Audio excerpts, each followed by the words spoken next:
जो मिट्टी क्यों डाल दी? पहले इसमें पानी होता है बताया गया, लेकिन इसमें मिट्टी क्यों डाली? ये ऐसे है ना, कई तो यहाँ मरने लग गए डूब के, यहाँ छलांग लगा दी। कोई वजह होगी, जहाँ गांव के हो गए गुस्से नाराज होके इसमें छलांग लगा देते, इस करके ये बंद कराया। और यहाँ से ये जो वगैरह शुरू वगैरह दिख रही है मिट्टी यहाँ पे जो फटी हुई है, हाँ, ये पानी के बहाव से फटी है या अपने आप पहले ही ऐसे कुछ था यहाँ पे? पानी के बहाव से फटी।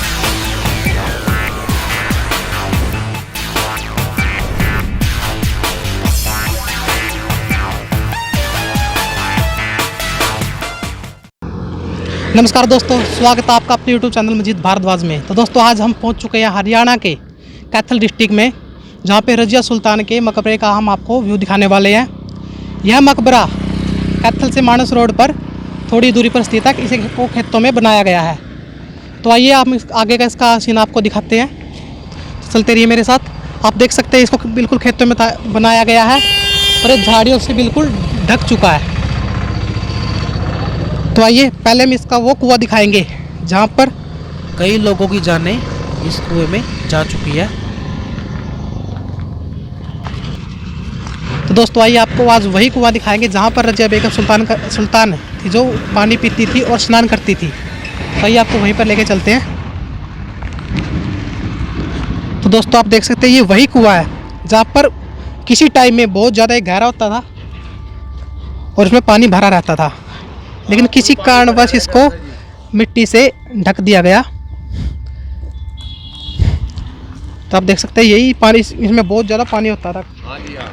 तो हम भाई से कुछ सवाल करेंगे, इसके बारे में कुछ पूछताछ करेंगे, इसे क्यों मिट्टी इसके अंदर डाली गई थी। यहाँ पे नहाने का स्नान था, यहाँ पे नहाया कर दे लोग। ओला भी था, लेडीज भी नहा सके, मतलब यहाँ पे ऐसा कुआं था। ये बहुत साफ पानी था इसके अंदर। कितना पुराना कुआं जी? ये काफी, मेरे को तो बचपना ही हो गया जी, बाकी मेरे मम्मी पापा को तो पता होगा, वो यहाँ बस के भी गए हैं इधर। हाँ, पे जो मिट्टी क्यों डाल दी? पहले इसमें पानी होता है बताया गया, लेकिन इसमें मिट्टी क्यों डाली? ये ऐसे है ना, कई तो यहाँ मरने लग गए डूब के, यहाँ छलांग लगा दी। कोई वजह होगी, जहाँ गांव के हो गए गुस्से नाराज होके इसमें छलांग लगा देते, इस करके ये बंद कराया। और यहाँ से ये जो वगैरह शुरू वगैरह दिख रही है मिट्टी यहाँ पे जो फटी हुई है, हाँ, ये पानी के बहाव से फटी है या अपने आप पहले ही ऐसे कुछ था यहाँ पे? पानी के बहाव से फटी है जी। अच्छा जी। जब ये बंद करने लगे ना, कुछ यहाँ से खुदाई कर दी। जो भी इसके ऊपर मटेरियल था, जो पुराने टाइम का मटेरियल था, वो सारा इसके बीच में घेर दिया इन्होंने। जितनी भी ईंटें थी, जितना भी ओला आला था यहाँ पे नहाने का, वो इसके अंदर घेर दिया है। कुछ बारिशों के फिर सुविधा नहीं रही, कई समय तो ये बेला ही रहा कुआं, कोई इसके आसपास भी नहीं आया जाया करे था। क्यों यहाँ तक उठ गए सब लोग, फिर यहाँ ऐसा हो गया, मतलब डर हो गया लोगों को, कुएं के पास नहीं आए थे। हाँ, आगे क्या बनने वाला है इसके ऊपर? जो कुछ ये अब तो शिवलिंग का निर्माण कर रहे हैं। कुछ भगत यहाँ के हैं, हमारे डेरे के ही हैं, गदली गांव से। वो शिवलिंग की वो तैयारी कर रहे थे। पहला इसको पूरा भर दिया था, ये फिर पानी के साथ, बारिश के साथ नीचे और चला गई मिट्टी ये नीचे और चली गई है। यहाँ पे बनाया गया कुछ ये ईंटों द्वारा, ये क्या बना रखा है यहाँ पे? ये तो यहाँ पे बैठे थे, जोन से यहाँ पे सेवेदार थे, थोड़े बैठे रहे, यहाँ बैठे रहे। हाँ। यो मंदिर का कुछ काम छेड़ रखा था यहाँ पे, मिस्त्री मास्त्री लग रहे थे, उनके लिए रात ने खाना खूना बना ले करे थे। बस ऐसा। धन्यवाद जी आपका कीमती टाइम देने के लिए। तो दोस्तों अब हम आपको अंदर लेके जाएंगे रजिया सुल्तान के मकबरे पर। आइए मेरे साथ। तो यहाँ पे जाने के लिए कोई मेन रास्ता नहीं है, यहाँ पे झाड़ लगाए गए हैं, इसके अंदर से हमें अब अंदर जाना पड़ेगा। आइए मेरे साथ, आपको और अंदर लेके चलते हैं।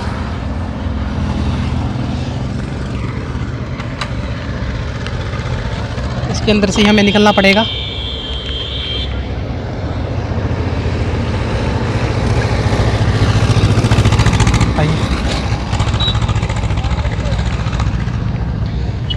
तो दोस्तों आप देख सकते हैं कि ये जो मकबरा है खेतों के बीच में बिल्कुल बनाया गया है,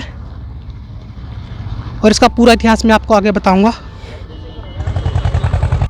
तो दोस्तों आप देख सकते हैं हम इसके बिल्कुल अंदर आ चुके हैं, और एक इसके दो मकबरे बनाए गए हैं, एक दूसरी साइड में और एक की तरफ हम आपको लेके जा रहे हैं अभी।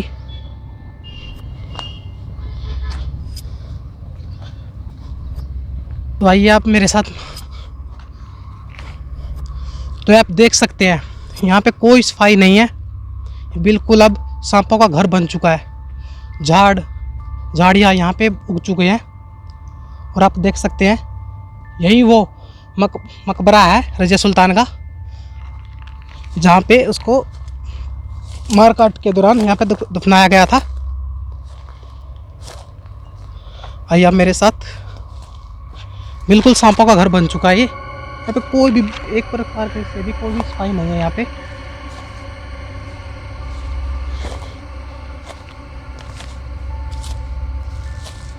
तो आप देख सकते हैं यह मकबरा है जिसकी दीवार अब धीरे धीरे अब गिरने लग गई है। यहाँ पे प्रशासन का कोई भी कार्य नहीं चला है कि यहाँ पे इसको दोबारा से इसको अच्छी तरह से और सुसज्जित कर सके। देख सकते हैं आप, ये दीवार यहाँ से गिर चुकी है और इसको बिल्कुल खोरी ईंटों से बनाया गया है। ये देख सकते हैं आप, इसको इन खोरी ईंटों से बनाया गया है।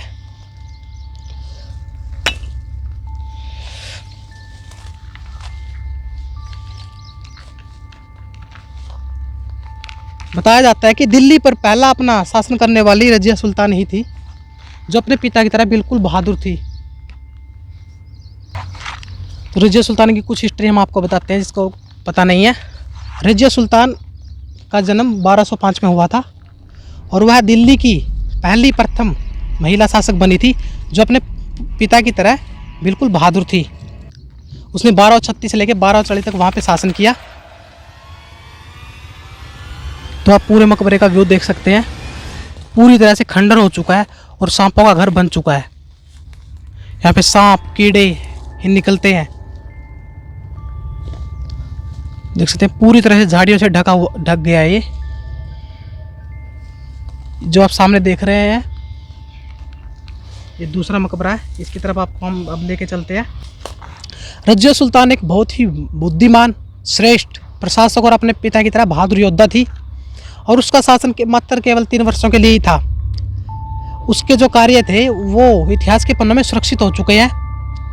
और रज़िया सुल्तान का मकबरा दिल्ली के उन स्थलों में से एक है जहाँ इस महान योद्धा की स्मृतियों को याद कराता है। तो आइए हम दूसरी मकबरे की तरफ आपको लेके चलते हैं। दूसरी साइड उसका एक और मकबरा है, आइए मेरे साथ।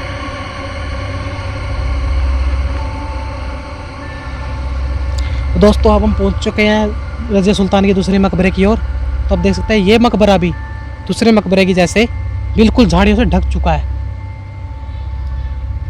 कैथल में ही रज़िया सुल्तान और दिल्ली के बेहराम शाह के बीच युद्ध हुआ और कैथल में ही रज़िया सुल्तान और जो दिल्ली के बेहराम शाह था उसके बीच युद्ध हुआ और उसे मौत के घाट उतार दिया था युद्ध करके। तो दोस्तों अब हम पहुंच चुके हैं रज़िया सुल्तान के दूसरे मकबरे की ओर। आइए हम आपको दूसरा मकबरे का व्यू दिखाते हैं। यही उसका दूसरा मकबरा है। और दोस्तों बताते हैं कि कैथल में रज़िया सुल्तान और दिल्ली के शासक बेहराम शाह की सेनाओं के बीच युद्ध हुआ तथा 13 नवंबर 1240 को रज़िया सुल्तान व उनके पति अल्तुनिया को उसकी ही सेना ने बगावत करके इसी स्थान पर उसको मौत के घाट उतारा था। परंपरा के अनुसार रज़िया को इसी स्थान पर दफनाया गया था। यहीं पर उसकी मकबरा बनाए गए हैं। आइए देखते हैं।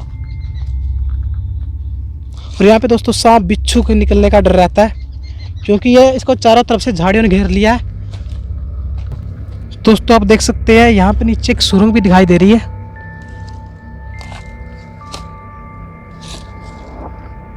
देख सकते हैं नीचे की तरफ एक सुरंग बनाई गई है। ये शायद नीचे भी कोई मकबरा होगा इसके नीचे। ये आप देख सकते हैं पूरा का पूरा व्यू।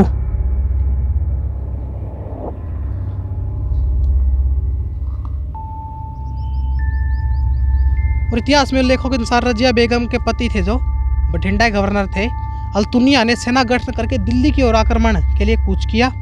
दुर्भाग्य से शिकस्त हो गई और कैथल में रज़िया सुल्तान और दिल्ली के शासक बेहराम शाह की सेनाओं के बीच युद्ध हुआ। 13 नवंबर 1240 को रज़िया सुल्तान व उसके पति अल्तुनिया को उसी की सेना ने बगावत करके इसे मौत के घाट उतार दिया। और यह जो स्थान है रज़िया बेगम का स्थान है। परंपरा के अनुसार रज़िया को इसी स्थान पर दफनाया गया था। यहीं पर उसकी कब्र बनाई गई है। और यहाँ चारों तरफ पेड़ पौधे जंगली जंगल हो चुका है। किसी टाइम में यह इमारत बहुत ही ऊंची होती थी और इसे लखोरी ईंटों से इस पूरे थंबल को बनाया गया है कि उस टाइम में इसे कितनी सुंदर कलाकारी से इसको बनाया गया होगा। लेकिन आज इसका हाल एक खंडर जैसा हो गया है। सांप बिच्छू इसके अंदर अब निवास करते हैं, देख सकते हैं आप। आइए हम आपको आगे का और व्यू दिखाते हैं थोड़ा। दोस्तों आप पूरा का पूरा व्यू यहाँ से आप देख सकते हैं।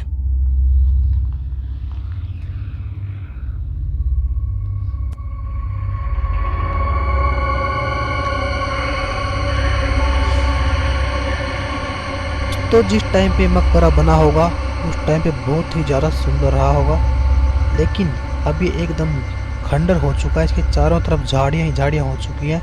जहरीले सांप यहाँ निवास करते हैं। दोस्तों अगर आपको हमारी ये वीडियो पसंद आई हो तो वीडियो को लाइक शेयर और सब्सक्राइब जरूर कर दीजिए और साथ ही बेल आइकन को जरूर दबा लीजिए, ऑल पे क्लिक कर लीजिए ताकि आने वाली हर एक वीडियो नोटिफिकेशन सबसे पहले आप तक पहुँच जाए। और आगे में हम ऐसी प्राचीन जगहों की वीडियो आप तक लेकर आते रहेंगे। तब तक के लिए जय हिंद, जय भारत, वंदे मातरम, राम राम।